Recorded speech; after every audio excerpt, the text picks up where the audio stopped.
Bueno, les agradezco mucho la presencia en este lugar, un lugar del saber, un lugar de la reflexión, un lugar de la acción. Reflexión y acción siempre deben ir de la mano. Nunca puede estar separada la acción de la reflexión, ni la reflexión sin acción. A eso le llaman praxis. Hemos llegado después de décadas de una historia que hemos vivido y de una historia que no hemos vivido, que arranca con la construcción de esta república, que arranca más atrás con las resistencias de la gente negra que trajeron a la fuerza y que se liberó a sí misma, que arranca con un Bencos Biojó y unos palenques que gritaron libertad así mucho tiempo hace, que arranca con una resistencia indígena, con unas civilizaciones que nunca se debieron perder, con nuestros ancestros mismos, con las raíces que bajan por la tierra hasta encontrar el agua y más allá, para hacer una tierra sólida y hermosa, un continente que ha visto la esclavitud, sí, que ha visto la servidumbre, sí, pero que una y otra vez se ha levantado bajo las banderas de la libertad, bajo las banderas de un sueño, y es construir una América de seres libres. Ahí en ese centro ha estado Colombia, la martirizada Colombia, porque ha sido martirizada. Quizás ningún país de la tierra, o muy pocos, ha sufrido lo que ha sufrido la sociedad colombiana. Dice la Comisión de la Verdad, contando solo desde el 9 de abril de 1948 para acá, que aquí han sido asesinados 700.000 personas, que hoy tendrían hijos, que hoy tendrían nietos, que hoy harían de este país quizás un país muchísimo más fabuloso de lo que es, pero que fueron asesinados por el sectarismo, por no aguantarse la diferencia, que fueron asesinados por ser simplemente del pueblo y decir que eran rebeldes, que fueron asesinados más recientemente por la ignominia de la guerra contra las drogas, que llenó este país de sangre y las cárceles, cuando ahora quienes propugnaron esa guerra están sujetos a un peor vicio, el del fentanilo, el del petróleo y el del carbón. Este país ha resistido y nosotros somos la resistencia viva, heredera de esos 5 siglos que hasta aquí llegan. Era difícil saber en medio de una historia así, donde se ha exterminado a sangre y fuego un partido completo, a 5.000 militantes de la Unión Patriótica, bajo el silencio de la prensa que lo ocultó. Asesinados no por líos de faldas, como decían en los titulares, una y otra vez, 5.000, sino por una alianza entre el poder y el narcotráfico. Un asesinato masivo de un partido político, cuando fue asesinado también otro partido político, el gaitanismo, cuando ha sido asesinado todo lo que signifique cambio en Colombia. Han querido mantenernos bajo un yugo, bajo el servilismo, bajo la esclavitud, y así han acumulado sus riquezas con el látigo y el cepo, con el asesinato y la sangre. Es una acumulación de capital y de dinero, es una acumulación de riqueza mala vida, llena de sangre y cocaína. Surgió este movimiento de entre las piedras, casi dentro de las rejas, en los fríos por allá y en los calores, en las persecuciones, en el exilio, salvando la vida todas las noches, a veces salvando el hambre en muchas personas, a veces salvando la comunidad del terror, a veces, llenándonos de alegrías donde no había, de fiesta subversiva, sí, porque era una fiesta que cantábamos en medio de la muerte, de la cual no nos queríamos dejar coger, porque queríamos ver este momento. Un momento que era del triunfo de los afectos. Un momento que es ilusión, que todavía es más alegre, porque no nos vamos a dejar quitar la ilusión ni la esperanza. No podían faltar ellos, los que siempre han hecho trampa, los que siempre se han burlado de la gente, los que siempre para poder sentarse en una curul han tenido que comprar votos, porque si no, no vota por ellos ni la mamá. Los que para comprar votos han tenido que arrodillarse al contratista, han tenido que robarse los dineros del Estado. Claro que aquí un dirigente que sacaron de ser senador, porque solo han sacado las curules del pacto histórico del Congreso, y no en función de la justicia, sino en función del sectarismo, como si olvidaran aquellos que han echado a los senadores del Congreso y senadoras, olvidaron cómo ha sido el origen de la violencia en Colombia, cuando sacaron a todo el Partido Liberal del Congreso de Colombia y después desde un púlpito o desde una emisora dijeron que había que matar a los liberales a sangre y fuego, recorrer las tierras, porque no tenían derecho a vivir, porque era pecado el que vivieran, dijeron, y desataron esta violencia que aún no terminan, y ahora nos echan la culpa, cuando fueron ellos los que desalojaron con sangre los campos de Colombia, y lo hicieron durante décadas y décadas y décadas, acostumbrados, hasta que se formaron estas grandes ciudades, hasta que a punto de desalojo y violencia crecieron las grandes urbes de Colombia, a partir de desplazados, a partir de gente que tenía que abandonar sus lugares en las noches, porque los 5 jinetes del Apocalipsis venían cortando cabezas como las cortaron. Tenían que hacer trampa, si es que no saben sino del robo y del asesinato. No han conocido más, no han leído otro libro que no sea el de cómo robar y el de cómo matar. Cuando les propusimos un acuerdo nacional, generosos nosotros que habíamos ganado con el voto popular, diciendo no importa que hayan sido derrotados, aquí pueden hablar con nosotros, aquí se pueden sentar en la misma mesa, de tú a tú podemos construir la democracia y el país que dibuja lejano la Constitución de Colombia. Nos respondieron con trampa. No presenten los proyectos que los vamos a discutir, y pasaron 2 años y no aprobaron ninguno. Es más, la ley pensional la iban a hundir un señor que se llama Iname, del que dicen que es amigo nuestro y que recibió una plata de nosotros. Mentirosos.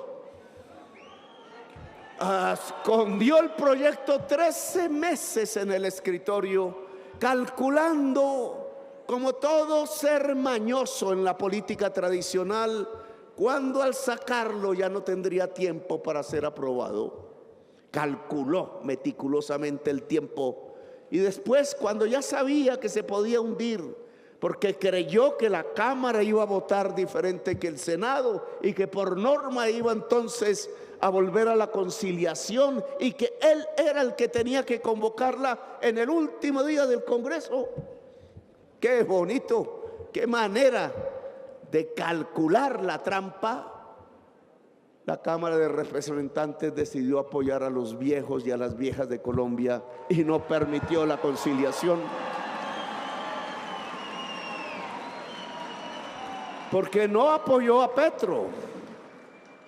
Algunos, obviamente, algunas apoyaron la vejez, apoyaron una de las mayores injusticias que hay en Colombia, que 3 millones de nuestros padres y de nuestras madres y de nuestros abuelos, solo por la codicia de una élite que no mira a los demás, tenga que pasearse por las calles de estas ciudades con el frío, con el calor, vendiendo cualquier chuchería a ver si le alcanza para tomarse un tinto, para fumarse un cigarrillo o para quizás tomarse un plato de sopa sin saber dónde dormir.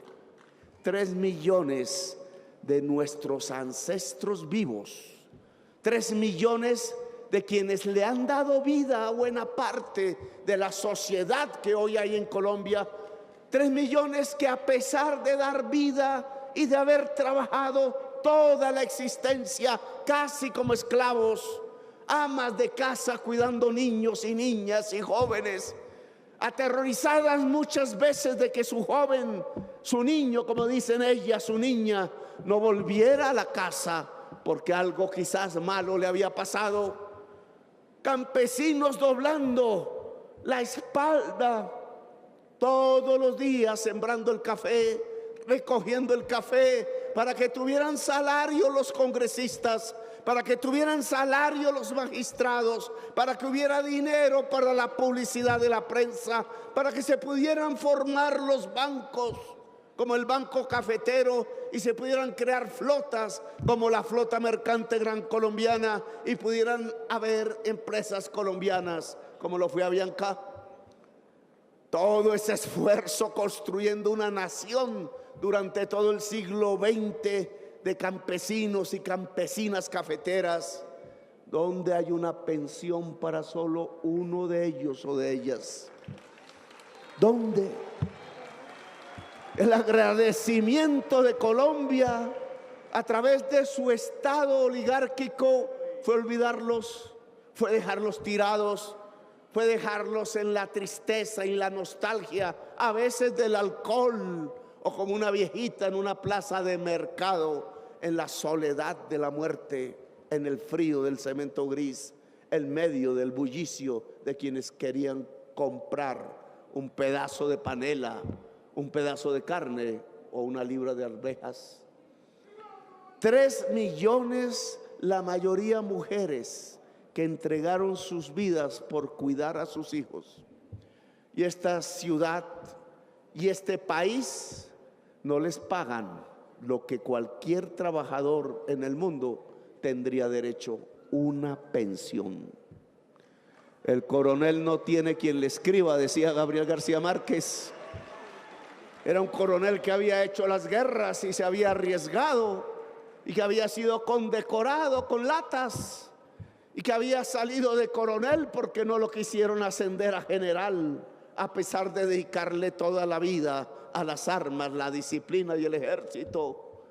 El coronel no tiene quien le escriba, era el coronel que le escribía a todos los presidentes siendo viejo a ver si le entregaban una pensión, y nunca se la entregaron. Ese es el libro de Gabriel García Márquez.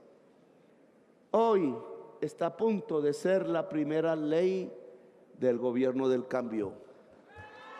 A punto. Después de la trampa de Name que pudimos sobrepasar, no le remorderá la conciencia allí perseguido por la justicia. No sé si culpable o inocente, no le remorderá la conciencia haberle hecho tamaño trampa a 3 millones de viejos y de viejas que no le hicieron ningún mal, que eran como su padre o como su madre, igualitos, y que no merecían su traición de congresista de la República y senador, porque se merecían su esfuerzo, se merecían el esfuerzo de un congresista de firmar una ayuda para el pueblo, que era la pensión merecida a la tercera edad de Colombia. Ahora hay unos magistrados que decidirán si esa ley se aplica o no se aplica. Leerán los libros de justicia, las doctrinas jurídicas sobre si la publicidad se hizo o no se hizo, que sí se hizo. sobre si el debate se hizo o no se hizo, y hubo 2 años de debate, 2 años de debate, sobre si es necesario o no, y la Constitución lo ordena o no. Y la Constitución de Colombia sí que desde el principio miró a esos viejos y a esas viejas, y por eso propuso el Estado Social de Derecho. Hablará su corazón, como no habló el corazón de Name, espero. Y ojalá sea capaz esa corte de abrir el camino de una posibilidad entre la maleza horrible de la política tradicional que se está configurando ahora.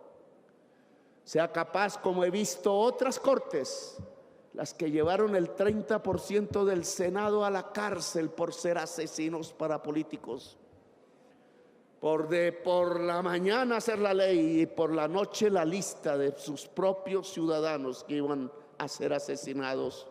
Una Corte Suprema que supo levantar la luz en medio de las tinieblas y en medio del terror, y comenzó la posibilidad real de una democracia.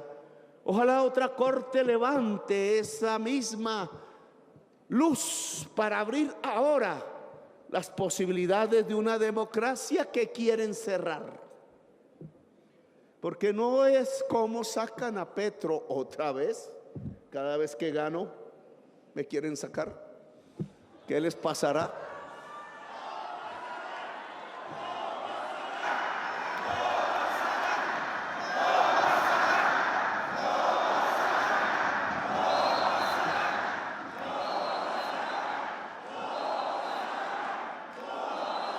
¿Les aburre Petro? Cada vez que me elige el pueblo, ellos a tumbarme. ¿Les aburre lo que yo digo? Dicen que es una locura.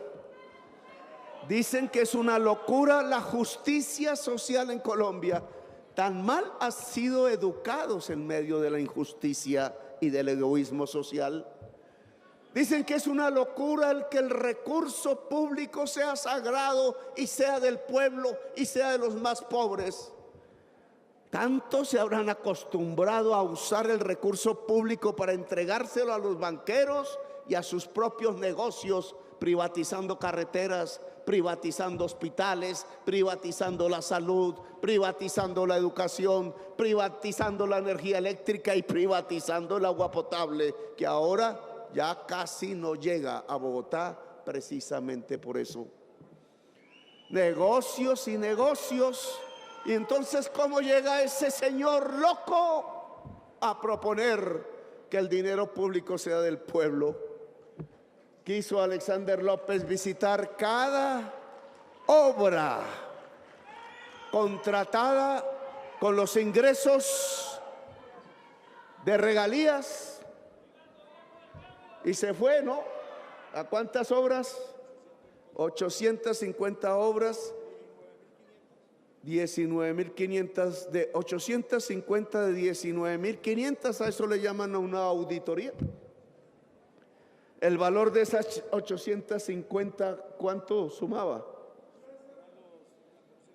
14 billones, no millones, sino billones, y no encontró las obras. Si encontramos cómo salió la plata del presupuesto, si encontramos para qué eran, para acueductos, era para parques, era para pavimentar caminos de los campesinos, era para el agua potable de la gente y de los niños. Ya sabemos dónde, qué alcaldes, qué gobierno, pero las obras no aparecieron. 14 billones precisamente en los años de elecciones. La plata no se fue al agua potable, se fue a comprar el voto de los pobres para mantener la misma realea que siempre se mantiene haciendo leyes y desastres en Colombia. Y los encontramos, los pillamos. Eso sí, tapen y tapen en la prensa, porque no es que se equivocó en un cero, no, es que no son 14 sino 2. Fuimos a cada obra y no la encontramos, o la encontramos a medio hacer las chambas en vez del edificio. ¿A dónde se fue la plata? ¿Dónde se está investigando ese entuerto? Decía una señora de la prensa: no, es que la mayor corrupción es la del gobierno de Petro. Oigan, por favor, poquito de matemáticas. El vagabundo de Olmedo obviamente se robó una plata que pasa quizás de 20.000 millones. Y ya la verdad va pereciendo, porque empezaron con que el alto gobierno, y ahora es una banda de delincuentes de la peor calaña asociada para llevarse el dinero. Y yo lo hice sacar del sitio, y yo pedí que lo pusieran preso, negociar la libertad con la mentira.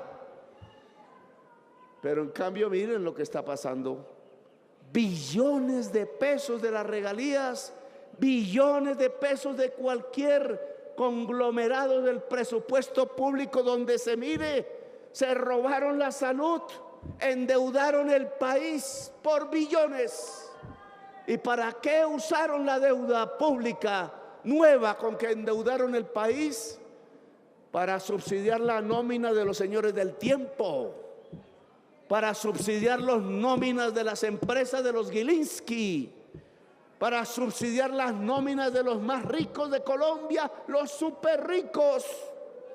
Que a veces el ciudadano de clase media dice: es que yo, como me siento rico, me está insultando Petro. Súper ricos.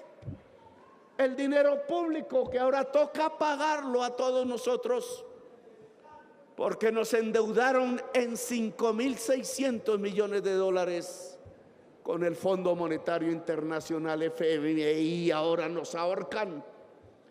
Y ahora el Congreso se da la oportunidad, no todos, obvio, la mayoría de las comisiones terceras, de decir: aquí los tenemos, no les aprobamos el presupuesto y solo pagarán nóminas y deuda, y no habrá dinero para el pueblo. Pero eso sí, de primeras y con un botón que se espicha automáticamente, saldrán las partidas para pagarle a los concesionarios de la carretera, las carreteras 4G y 5G, que cobran además con peajes.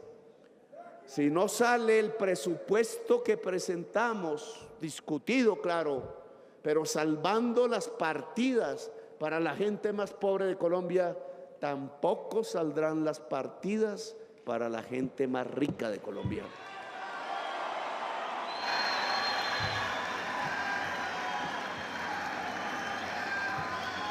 Y después los pillamos quizás en la peor de todas, de tantas que han hecho. Después de fusilar 6.402 jovencitos con el presupuesto nacional para recibir un aplauso por una seguridad que se llenaba de muertos del pueblo, engañando al pueblo a través de los medios de comunicación, diciendo que eran guerrilleros. Solo la valentía de una por allí y de otro por aquí, mostrando la realidad, que resultó ser peor que las primeras denuncias que hicimos. Yo pensé que eran 100 y eran miles de jovencitos asesinados. ¿Qué tiene la extrema derecha contra la juventud que no la quiere viva? Me asusta. Y no había pasado ese episodio, aún no se habían de terminar los tribunales llevando soldados presos que se dejaron engañar, de los de corbata, de escritorio, que eso sí, sin pasar por una sola declaración, hicieron el comunicado y la resolución y el decreto 039 que le entregaba bonificaciones al que entregara bajas, tal como los sanguinarios dirigentes del Estado colombiano en la violencia habían premiado por cada oreja de un liberal que le trajeran con plata. Lo mismo. Mediados del siglo XX, principios del siglo XXI, lo mismo. entregar plata por matar. Y mataron 6.402 jóvenes, y eso no es corrupción en la prensa. Que juzguen al soldado y que juzguen al mayor y que juzguen hasta el general, pero el que escribió y firmó la resolución 039 del Ministerio de Defensa, por ahí anda en los clubes sociales disfrutando. Los de corbata no van a la cárcel. Y no había pasado ese episodio y nos encontramos con el presente. Con el presente.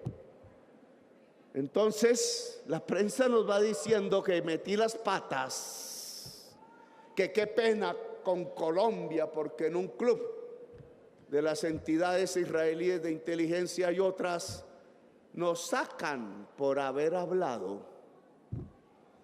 Es que lo decente era haberse quedado callado. El indecente es Petro por hablar. Es el culpable por hablar. Sapo, dirán. ¿Qué sapo? Por ahí me pintan así. Sapo, dirán. ¿Cómo se le ocurre en la televisión que creen que es de ellos, cuando la Constitución dice que el espectro es del pueblo colombiano?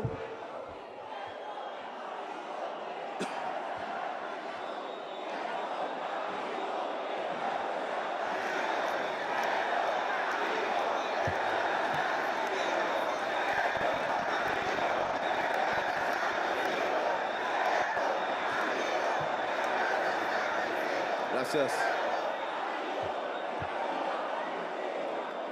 ¿Cómo se le ocurre, dicen ellos, hacernos pasar esta penota? Pero están pensando en los banqueros internacionales, no están pensando en el pueblo. ¿Cómo se le ocurre haber dicho una verdad que estaba ocultada en los últimos pocos años, hace 3 o 4 años? Oiga, ¿te llevaron un avión lleno de billete y de dólares? 11 millones, 5 millones y medio en el primer viaje y otros 5 millones y medio en el segundo, a un banco Arif, no sé cómo se llama ahorita, por allá de una ciudad de Israel, y consignaron, después de haber registrado ese dinero en la aduana israelí, tuvieron el cuidado de registrarlo en la aduana israelí, porque si no allá sí los cogían presos. Pero no lo registraron en la aduana de Colombia porque creían que aquí le iban a tapar el entuerto y la maniobra. Un funcionario público que no registra la plata aquí en su propio país y sí la registra en el extranjero, porque allá le daban permiso de meter la plata en efectivo en el banco, solo que el banco tuvo la decencia de hacer una alerta al Instituto de Cuidado de Lavado de Activos y de Financiación del Terrorismo de Israel, y por eso quedó registrado en esa entidad. Y con esa plata compraron un software que puede interferir todos los teléfonos de los que tenemos aquí. Y no simplemente la voz, no solo lo guardado en el teléfono, sino todos los algoritmos de la comunicación de chat y redes. Y lo compraron con un propósito. El primero, interferirle los teléfonos a los muchachitos, a los jóvenes y a las jóvenes, que con figuras en grafiti, con claves que creían ellos, solo conocían ellos, no sabiendo que ya hay traductores del lenguaje juvenil, de las paredes y de las canciones, cuyos cantantes van muriendo uno a uno. Le voy a poner un trabajo, Gloria. Averígüese de la vida de Samurai, un artista fundamental de Ciudad Bolívar, que aprendió a tocar los violines con su conjunto en la Bogotá humana, y por lo que cantaba terminó en un basurero de Ciudad Bolívar. ¿A cuántos fueron cayendo uno a uno muchos líderes en los barrios de Colombia, jóvenes, asesinados porque se habían levantado a pedir justicia, porque se habían levantado porque creían que este país era de ellos, y resulta que no, se encontraban con que este país era de una minoría sanguinolenta que estaba acostumbrada a matar y que era capaz de comprarse ese software para ubicarlos casa por casa en cada barrio, para irlos asesinando uno a uno, como ya habían matado en el pasado. Y me vienen a decir que me tenía que callar, que qué indecencia, que el problema es Petro por haber descubierto el entuerto y el crimen.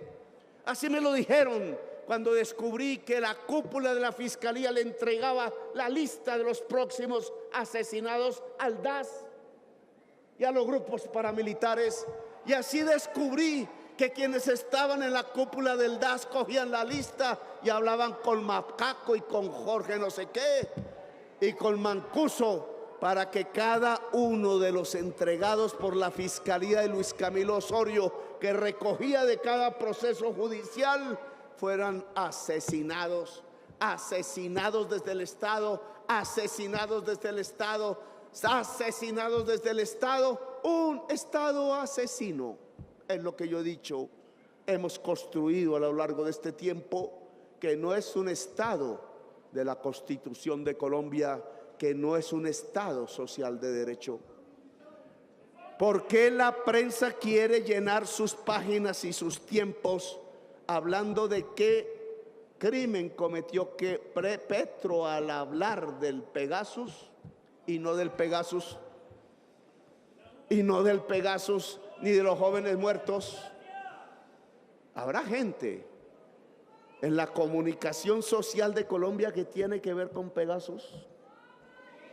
Habrá gente de la oligarquía colombiana que tiene que ver con Pegasus. Habrá gente de la política colombiana que tiene que ver con Pegasus. Tanto miedo le tienen a la verdad, y sobre todo cuando un presidente de la República ante su pueblo y por televisión dice la verdad. Tan mal acostumbrados estaban a los discursos de los presidentes, creyéndole sus mentiras, que ahora les parece una bofetada que un presidente pueda decir la verdad. Pues por eso es porque sacamos 1.600.000 personas de la pobreza el año pasado, cuando ellos creían que íbamos hacia el colapso económico. Es porque llevamos la inflación a cero, cuando creían que la íbamos a disparar. Es porque disminuimos la desigualdad en Colombia.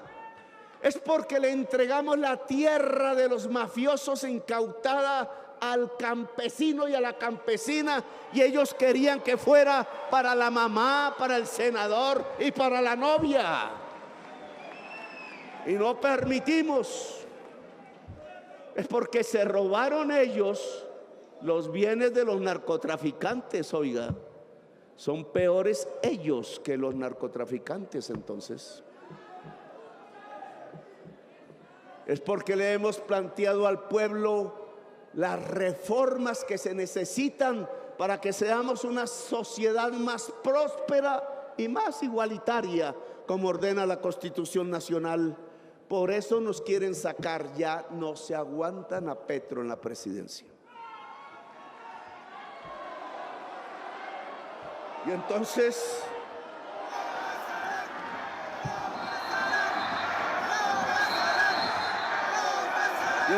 llegamos a lo mismo de siempre, a que no son capaces de aguantarse una democracia, a que no son capaces de que podamos caber todos, a que no son capaces de un acuerdo nacional. No quieren el acuerdo nacional, pero con todos ustedes arrodillados y con ellos el látigo y la cadena. ¿Ese es el acuerdo que creen? Que como el pueblo y ese Petro nos puede demandar nos puede ordenar, nos puede quitar parte de los negocios. ¿Cómo?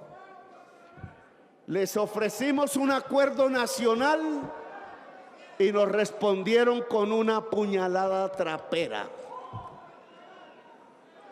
Y la puñalada trapera consiste en dos cosas.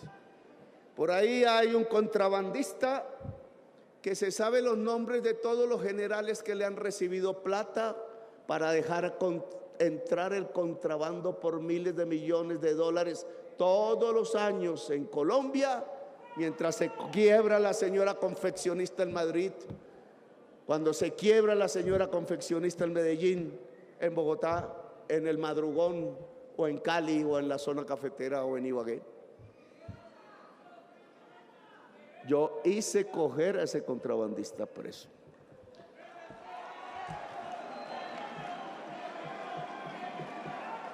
Y ahí sus amigos, tratando de que no hable, entonces ponen el billete para ver si Petro desaparece antes de diciembre.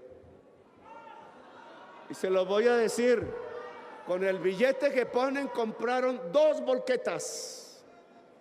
Y gracias a mi amigo Cárdenas, que tuvo que renunciar de la Fedetrans cargada, no sé, no me acuerdo, no entró una volqueta, ya debe haber entrado. Y la idea que tienen es llenarla de dinamita y explosivos, y con información interna de mis rutinas, hacerle volar la volqueta a mi paso. Ese es el operativo de la muerte. Y compraron los fusiles en los barrios donde se movía antes el M-19. Y uno de ellos le contó a un abogado gringo que le contó a la DEA toda la historia, y quien ponía además otra plática desde Dubái, dueño de las Esmeraldas en Colombia. Y donde compraron los fusiles para guardarlos, e incluso más o menos dónde está la casa donde los tienen guardados. Solo que la versión que le llegaba al presidente no era esa. Llegó por ahí, por la DEA, vía embajador. La prensa, uy, es que Petro se pone botas el 20 de julio. Las botas del ejército me puse, porque el 20 de julio se conmemora libertad y ejército libertador.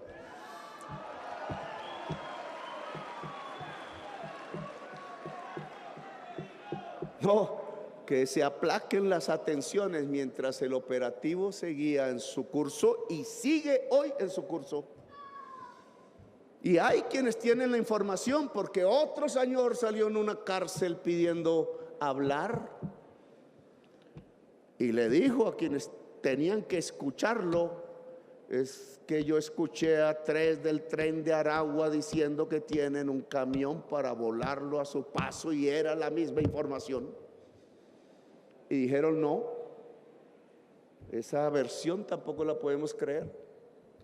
Y después apareció un pastor evangélico en un aeropuerto y le llegaron otros dirigentes religiosos, dijeron: qué susto, mire lo que escuchamos. Y otra vez lo mismo. En 3 meses o el presidente sale de la presidencia o se muere. Ya hablará el pastor. ¿Y qué pasa entonces cuando uno encuentra la gran prensa de Colombia diciendo: oigan, no crean, es que Petro está loco, oigan, no crean que Petro está loco, oigan, no crean que Petro está loco? Cuando lo ha dicho el embajador de Estados Unidos, la DEA, el preso en la cárcel, los del habitantes de barrio que eran simpatizantes hace 40 años del M-19 y se atrevieron a contarlo, porque no quieren que el único presidente del M-19 muera asesinado. ¿Qué es? Que todos están locos. 3 versiones y todas son falsas. Oh, hermanitos y hermanitas, es que la mafia, en sus diferentes versiones, incluida la política, dio una orden: no se aguantan a Petro y sus verdades, no se aguanta su acción administrativa, no se aguantan que el presupuesto vaya para el que tiene hambre y para la indígena, para la mujer o el joven, que pueda abrir sedes universitarias públicas.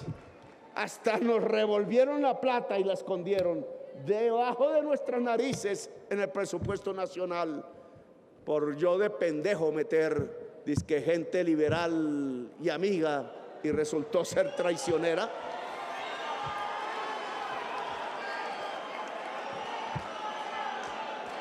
Puñalada trapera, una y otra vez. O Petro sale de la presidencia, ordenaron, o lo matamos. Una de las dos, dice la orden mafiosa del poder en Colombia. Y entonces, ¿cuántas veces la he escuchado sobre mí? Y el presidente de Colombia se asusta como Alfonso López Pumarejo. Deja dividir las fuerzas como Turbay y Gaitán para que el fascismo ascienda al poder y genere la barbarie. ¿Qué pasará si ellos, los que mataron 6.402 jóvenes, los que condenaron a millones de campesinos al desplazamiento, los que hicieron una masacre tan otra, comenzando por el Aro, por el Tomate, por la Mejor Esquina y por tantos pueblos que yo denuncié incluso como senador, como Macayepo o El Salado, etcétera? ¿Qué pasará si esa gentuza asesina llega de nuevo al poder en Colombia?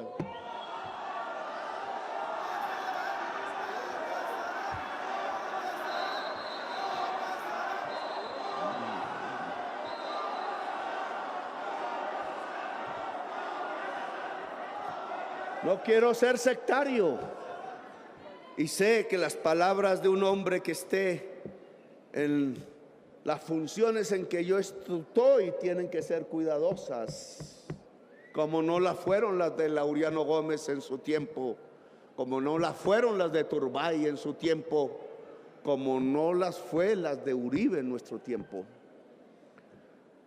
No, ellos podrían volver al poder. En Guatemala hay una experiencia, en Guatemala no, en El Salvador. El señor Dawison, que era un jefe paramilitar, que fundó una extrema derecha que llenó de sangre Guatemala, El Salvador, y que después de una guerra terrible, donde media capital quedó en manos del Frente Faramundo Martí bajo los fusiles, fueron capaces de hacer un acuerdo siguiendo el ejemplo de lo que precursoramente había hecho el M-19 en Colombia. No recuerdo la fecha, 92, 93. Y Dawson y su partido volvió al gobierno, pero no mató más. Y el FMLN llegó al gobierno también 2 o 3 veces y no mató a ningún ciudadano más. Se pudieron alternar, hasta Bukele, que ha sido del FMLN y ahora de la extrema derecha, está en el gobierno. Se pudieron entender hasta ahora, después de una guerra de décadas, de verdad, en un país así de pequeñito. Y los franceses se pudieron entender, siempre lo digo, los que colaboraron con Hitler y ayudaron a matar judíos, y los que desde la guerrilla francesa fueron capaces de oponerse y entrar victoriosos y con las armas debajo del Arco de Triunfo en París. Los primeros fueron los republicanos españoles, que ahora la prensa colombiana insulta diciendo que son terroristas, como si Hitler les llamara más la atención que quienes derrotaron a Hitler. Claro que se pueden encontrar los acuerdos, el mundo nos lo demuestra, y en cierta forma los colombianos, Colombia no vio volver a morir un liberal por ser liberal en manos de un conservador y viceversa. Y entonces tenemos dos historias como una especie de esquizofrenia colectiva. Tenemos una historia donde siempre nos matamos y tenemos otra historia donde nos reconciliamos, como en un amor apasionado, de peleas que llevan a la muerte apasionadamente y de reconciliaciones, algunas de las cuales ya se vuelven tarde. ¿Nos reconciliamos o peleamos? Esa es la decisión de hoy, que cada ciudadano colombiano, sea en la calle, sea en el poder, tiene que pensar: o nos enfrentamos de nuevo o peleamos, o nos reconciliamos. Pues yo pienso que hay una reconciliación posible, que no es agachar la cabeza a la señora Maritza o al señor Prada. ¿Cómo se llama Prada? El sindicado de haberle comprado los testigos a Uribe para tratar de salvarlo de la cárcel. Sindicado dirigiendo la investigación contra el presidente de la República de origen popular. ¿Nos creen bobos? Y entonces dicen en la prensa: pero es que ese es el Estado de Derecho. Oigan, señores, el principio universal es que cualquier ciudadano o ciudadana de cualquier parte del mundo es juzgado por un juez natural e independiente. Como mi enemigo en la Cámara de Representantes, que me insultaba todos los días y pedía que desapareciera políticamente, puede ser mi juez natural e independiente. ¿Nos creen bobos o qué? Y entonces, que eso no es una trampa, sino que es el derecho. Pues con esa clase de derecho era que cogían a los jovencitos y los fusilaban en las calles y en las veredas. Y entonces nos vienen a decir que el Consejo Nacional Electoral es un juez y que acepte su juez el presidente. Pamplinas, ¿dónde está escrito eso? Al presidente de la República solo lo juzga una instancia que se debe al pueblo, la comisión de acusaciones, una sola, y eso que no debería tampoco. El presidente de la República tiene un fuero que está escrito en las sentencias y que por decisión constitucional y por decisión de 3 sentencias de la Corte Constitucional se ha preservado en Colombia, porque ¿cuál hubiera sido la inestabilidad si cualquier persona puede tumbar al presidente y más un opositor político? Pero no, aquí en el caso de Petro había que quitar ese fuero de la noche a la mañana por 3 magistrados que no tienen competencia para decidirlo, ni competencia para decir que el CNE me puede juzgar. Una trampa al estilo colombiano, lo que se llama una puñalada trapera. Porque una vez digan, y sería tema de discutirlo, pero el tiempo no nos da aquí, que con unos hechos que tienen que ver, vamos a explicarlo un poco, con que FECODE puso una plata en la asamblea para apoyar la campaña y no nos la entregó a nosotros, sino a un partido político. Entonces eso es sobrepasar los topes, dicen. Oiga, unas empresas constructores le pusieron la plata a Duque, y como Duque entendió que no es permitido que una empresa jurídica done plata a una campaña, como nosotros lo sabemos, se lo donó a su partido Centro Democrático, y ahí no hay crimen. El crimen es si es FECODE, no es si es una constructora privada, no es si es la dueña de las EPS, de Colsanitas. Eso sí no es pecado, ahí sí no importa. Es decir, hay una justicia para unos, ya hay una justicia para otros. Es crimen si el aporte lo hace un sindicato de obreros y de obreras, y en cambio no es crimen si lo hace un banquero como Luis Carlos Sarmiento Angulo. ¿Nos creen bobos? Y con eso quieren tumbar al presidente. Y sabemos del Ñeñe Hernández y sabemos de Odebrecht, y eso sí no fue investigado. En cambio el aporte del sindicato sí, que no va a la campaña. Y después cogen la fiesta en donde disfrutamos por la victoria y dicen, eso que costó sobrepasó los topes. Y no se dan cuenta que la ley dice en qué momento empieza una campaña y en qué momento termina. No se dieron cuenta que la fiesta está después de que termina la campaña. Nos creen bobos. Y después dicen que los veedores, los que cuentan los votos, que los partidos ponen porque es el derecho de la ciudadanía. Y se hace después de la campaña, porque ya los votos están en la urna y hay que hacer es que no se los roben. Entonces nos vienen a decir que sobrepasó los topes cuando todo conteo de votos es después de finalizar las elecciones y un día después de que se acaba por ley la campaña. Ustedes nos van a sumar los gastos de después y los gastos de antes. Caracol sumó los comerciales de la consulta, en donde no soy candidato presidencial, sino busco serlo, con los comerciales de la primera vuelta y sumó, y entonces dicen que ahí sobrepasamos los topes cuando es un simple error de una empresa al sumar dos fases que la contabilista no sabía que eran diferentes.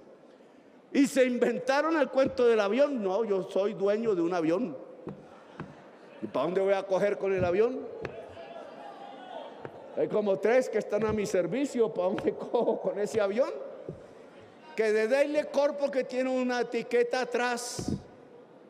Pues yo me subí a un aviones que dicen Avianca, que dicen no sé qué, que dicen si sé cuánto, y me duermo a veces.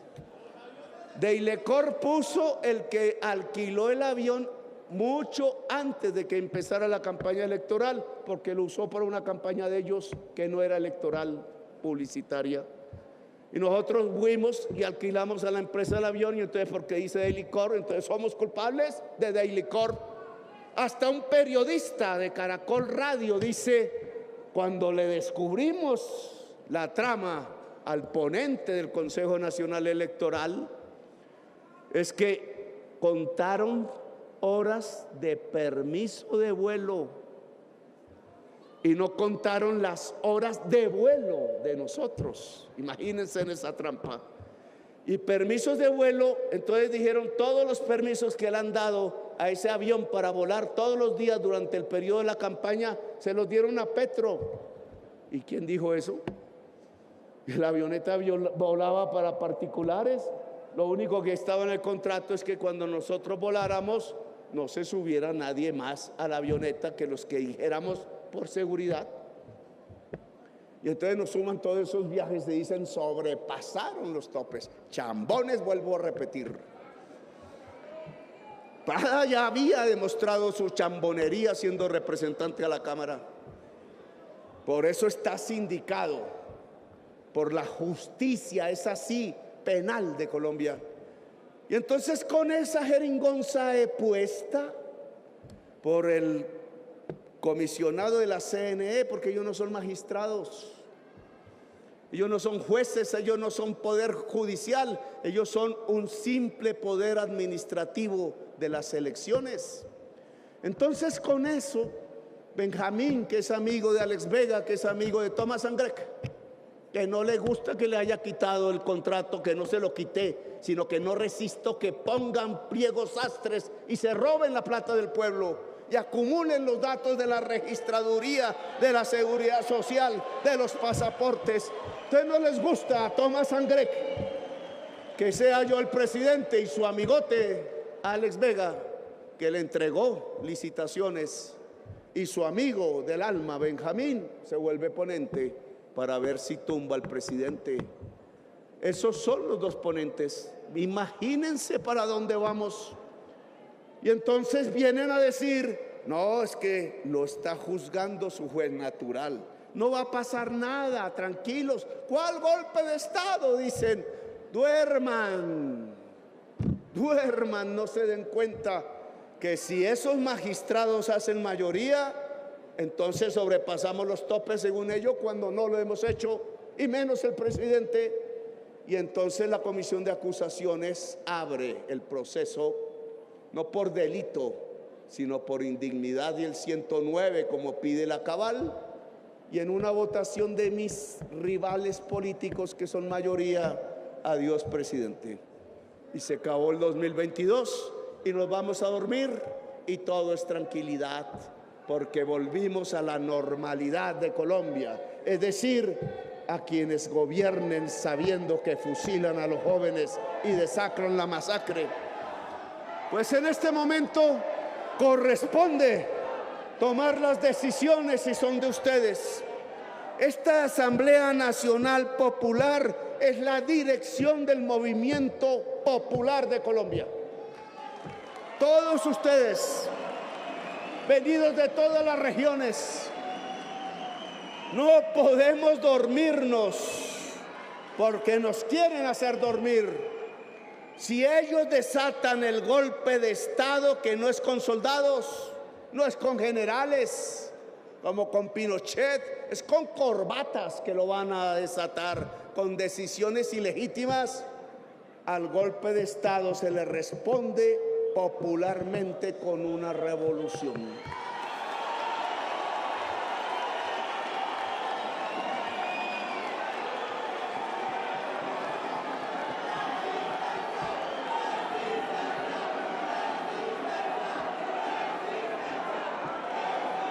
Estamos en una etapa diferente de la movilización popular de Colombia. Antes salíamos a una manifestación, un 1 de mayo, a una minga. Después salíamos a llenar la Plaza de Bolívar porque Ordóñez nos había sacado una y otra vez y ganamos. Demostramos la arbitrariedad de Ordóñez y hay una sentencia de la Corte Interamericana de Derechos Humanos que aplica para este caso para la misma persona, porque ninguna instancia administrativa puede quitarle derechos políticos a ningún ciudadano o ciudadana de Colombia. Y después nos enseñaron las juventudes barriales a que hay que durar un mes en las calles. No es una manifestación como la que ustedes, Petro, hacen. Eso no es que se llega a la plaza y después se va. Los muchachitos dijeron, así no es. Esto es un mes y se necesita, son 2 meses de lucha popular. Y nos enseñaron. Solo que no es la barricada, son los centros del poder los que tienen que ver al pueblo de frente y tomar una decisión. O el pueblo es el dueño de Colombia o el poder se va a abalanzar sobre el pueblo. Una de dos. Y entonces lo que estamos hablando es de la resurrección de un gigante de verdad. El pueblo de Colombia ha vuelto multitudes permanentes demandando y exigiendo la democracia. No sé si estaré vivo, ojalá, en ese momento. Como presidente de Colombia constitucional y hecho por el voto popular, le he ordenado al Ejército de Colombia y a la Policía Nacional, a la Fuerza Aérea y a la Armada, que no se levanta un solo arma contra el pueblo que exige democracia en Colombia.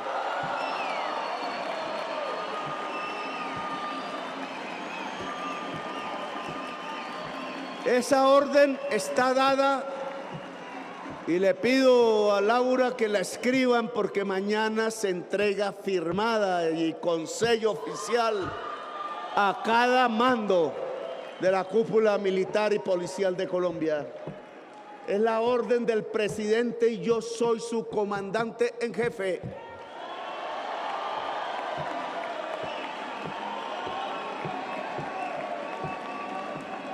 Esto no se dirimirá con armas, será pacífico pero contundente. Las corbatas y la mafia de un lado y el pueblo colombiano todo del otro. Así será.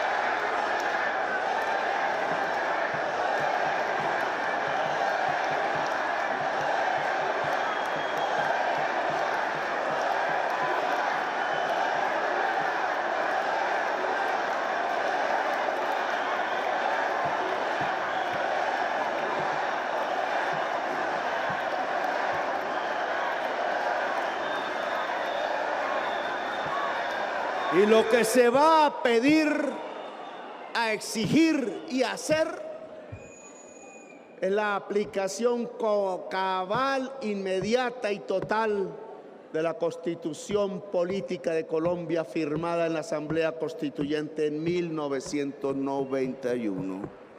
La Constitución es nuestra única arma, además de la unidad y de nuestra fuerza. No habrá violencia. Ojo, no es el ciudadano vecino, la ciudadana, el dueño del almacén. No es el señor que vive mejor que nosotros, no.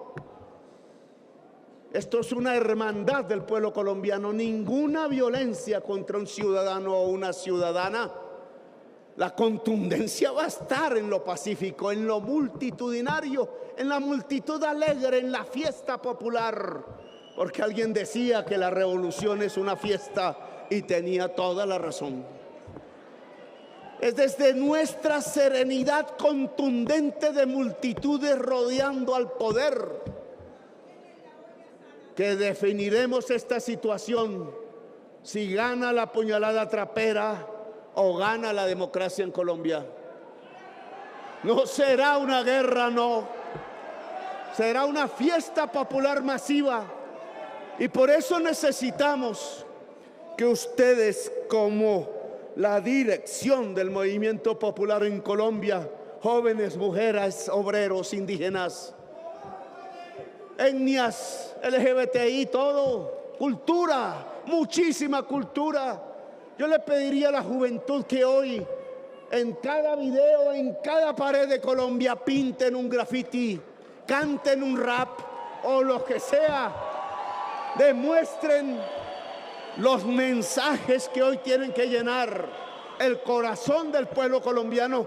Tómense en el arte y la calle y la pared, tómense en los colores, tómense en las notas musicales, tómense en la sabiduría artística para expresar el discurso que ya no sale en RCN ni en Caracol, el discurso de la democracia y de la juventud.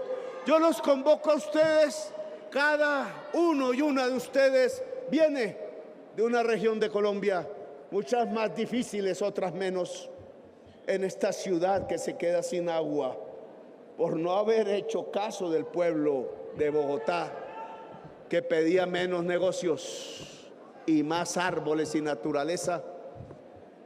En todos esos rincones hay que constituir los comités de defensa del cambio a nivel municipal, a nivel veredal, a nivel regional. Esa es la tarea. Y ese comité no tiene para qué ni ponerse a pelear entre sí, ni a cerrarle el paso a nadie porque es más joven o es más viejo, o es mujer o tiene el color negro. Es una expresión de la democracia y la misión de cada comité de esos es convocar a toda la población el día que toque, los días, los meses que toque, para rodear al poder y cambiarlo y transformarlo y poner por fin el primer día de realidad de la Constitución Política de Colombia, el primer día del Estado Social de Derecho, el primer día de una democracia multicolor en Colombia, el restablecimiento del derecho del pueblo, que es el voto popular. En las elecciones del 2022 puso su firma, su escritura. Las elecciones y el voto popular no son para burlarse, y eso tiene que demostrarse en Colombia. No se burlan del voto popular del 2022. Les pido y les solicito como presidente, abandonen esa estrategia de la trampa. Abiertos estamos al diálogo, pero no a arrodillarnos. Aquí estamos abiertos a discutir las reformas, pero las reformas siguen en favor del pueblo, no de los negocios. Abandonen la puñalada trapera, porque eso ya no funciona dentro de la sociedad colombiana. Esta sociedad colombiana soñó con una potencia de la vida y no se va a dejar quitar la potencia de la vida de sus manos. Gracias, muy amables. por haberme escuchado. ¡Viva Colombia! ¡Viva Colombia! ¡Viva Colombia libre y democrática!